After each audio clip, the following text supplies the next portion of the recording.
Hey everyone, it's time for the Shorty Shootout, round 1. We have the Ping G410 LST, 9 degrees, neutral hosel position, neutral weight position, versus Ping G410 Plus, 9 degree, neutral hosel position, neutral weight position. The LST is in a Project X hazardous red 75 gram shaft with a Golf Pride CP2 wrap mid-size grip. The Plus is in a Mitsubishi Chemical Kurakagi 70 X-Flex shaft with a Golf Pride CP2 mid-size grip. Both drivers are in a total playing length package of 42 inches. Swing weights for the LST and the Plus are C1 and B8 respectively. Here are the spec sheets for both the clubs, with the LST first and the Plus second. A couple of notes on these. You're going to see the swing weight is going to be super low for both these clubs, and that can be a really polarizing issue.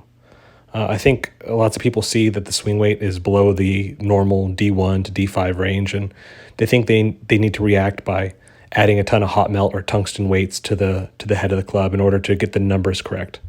But in reality, I think that just totally messes up the feel.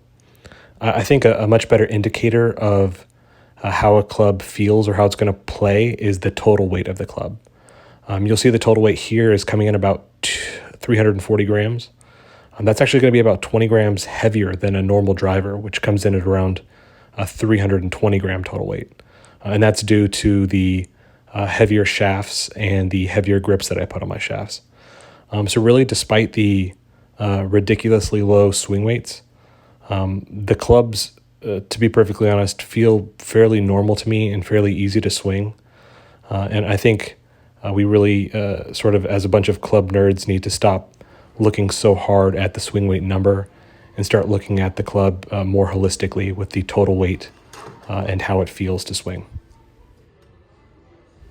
That being said, let's move on to the simulator and start hitting some balls and collecting some data. As a general rule, I'm going to show every single swing I take in the simulator, including all the warm-up swings. So the swings you're seeing right now, I'm just using a pitching wedge club. You'll see I just shanked the hell out of one right there. Awesome. But I'm just going to hit 10, 15 balls to get loose and get warmed up with this pitching wedge. And then I'm going to switch and take some warm-up shots with both the drivers we're going to be testing today. Just make sure everything feels right, that the configurations are right, that the simulator is tracking.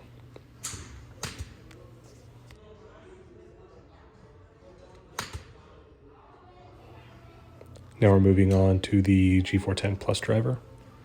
Once again, this is in the Kurakagi shaft. You'll see that I'm hitting the white colored balls. Those are the balls that come in the simulator. They're all beat to crap. And I'm just hitting them now to warm up, as I don't really care about the numbers.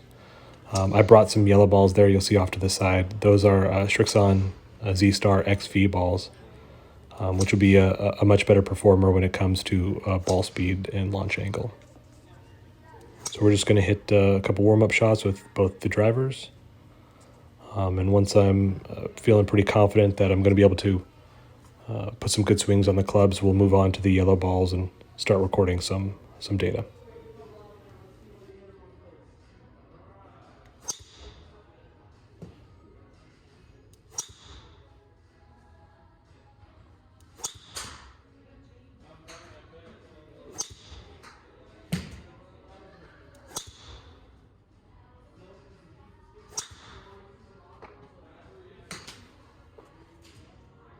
Now we're going to get some real data with the LST model, 6 shots with the Strixon balls.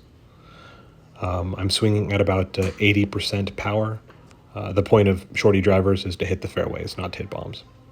Additionally, the video makes the swing path look really out to in, but if you see where the ball is hitting the screen, you'll see that the swing path is actually fairly neutral.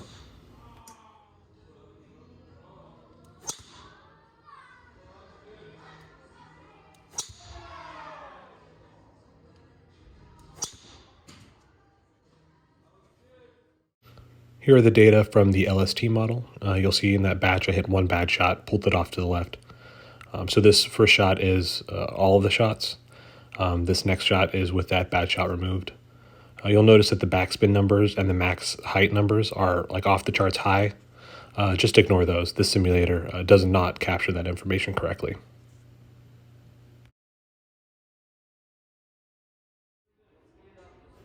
And now we're on to the Plus model. Surprisingly, I actually preferred the sound of this model over the LST. It wasn't quite as high-pitched, and it sounded just a little bit more solid, which might just be a quirk of the indoor noise, but I still kind of preferred the sound a little bit more than the LST model.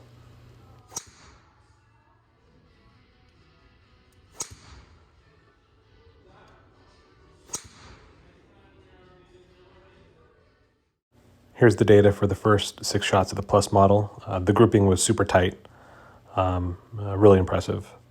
But once again, we can ignore the backspin and the max height. Those numbers are not correct in this data. And now the final 6 shots with the LST model. All 6 of these shots were good and will be included in the data.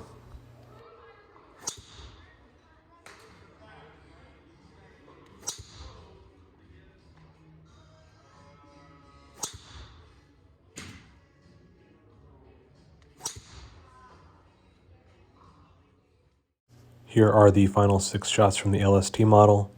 The data is pretty consistent with the first set of shots. Overall, pretty impressive, and I'm happy with the consistency. And here's the data for all 12 shots put together with that one bad shot from the first group removed. So this will be the final data from the LST model, 11 shots in total. And now the final 6 shots with the Plus model. All 6 shots were kept for the data.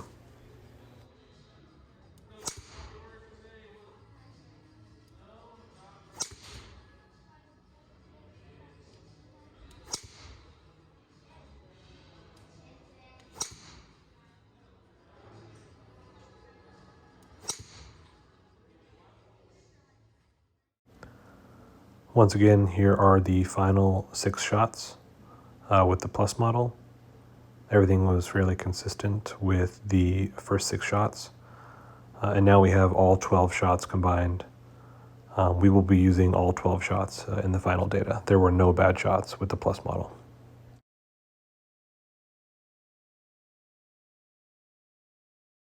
All right, so let's take a look at the results here. On the left, we have the breakdown for the Ping LST. And on the right, we have the breakdown for the Plus model. Overall, I think either of these clubs can go in the bag. They were both super consistent over the span of 24 total shots.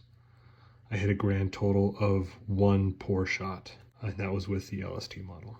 Looking at the numbers, or at least the numbers that are reliable with that simulator, we can see that the ball speed, 150, was identical between both models. We can see that the launch angle was slightly lower for the LST than it was for the Plus, which is a predictable result. So pretty much it just comes down to the subjective ratings, the looks, and the level of confidence I have with the club. Subjective looks, they're both pretty close. They're both the same model. They're matte black, turbulators, all that jazz. The club sits a little toe up, which I actually prefer. I like the feeling of a club that is not going to slice on me if I leave the face open. That said, the LST is a little bit more compact and balanced, so I prefer the look of the LST a little bit more than the Plus, though I really like the look of both clubs. Conversely, on poor strikes with the LST, you could really feel it. The sound was a lot different, and the feel was just a bit more harsh. But with the Plus, when you hit a ball anywhere near the middle, even if it wasn't perfect, it felt like a really good shot, and the result was always right down the middle, even if you thought that you might have hooked it or pushed it a little bit. So despite both clubs being very forgiving, I have a slightly higher level of confidence with the Plus model. The purpose of these clubs is not to go a mile, it's to go into the fairway. When it comes down to it, Both of these clubs do the job very well. I'd be happy to play both the clubs any day of the week.